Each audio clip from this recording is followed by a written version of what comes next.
پارتیا ئانیا شۆڕژگێڕن ڕزگارکردنا گەل گۆیرۆ حکوومەتا تورکیای دەست کردە بگرتنە ئەندامên wê piştî bûyera kuştina dozgerê giştî Stenbolê.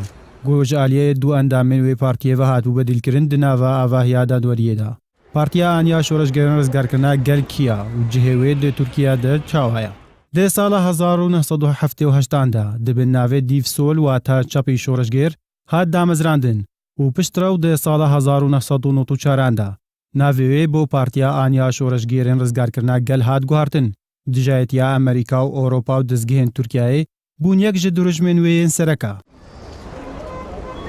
Dê sala 1990 de Partiya Rizgarkirina Gel dest kir bi helmetekê dijî berjewendiyên Rojava lê Tirkiyeyê. Têde diplomasî û leşker û kargehên Amerîka lê Tirkiyeyê kir armanc.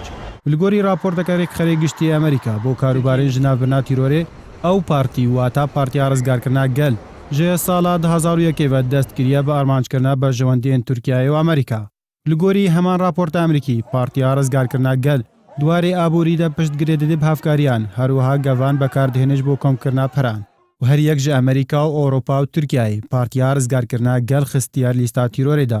Girngtirîn çalakiyên ku vê partiyê encam daye. Teqîna Stenbolê di sala 2011 de godiriya êrişeka xwekujî re hat encamdan û têde fermanderekî polîsê hat kuştin.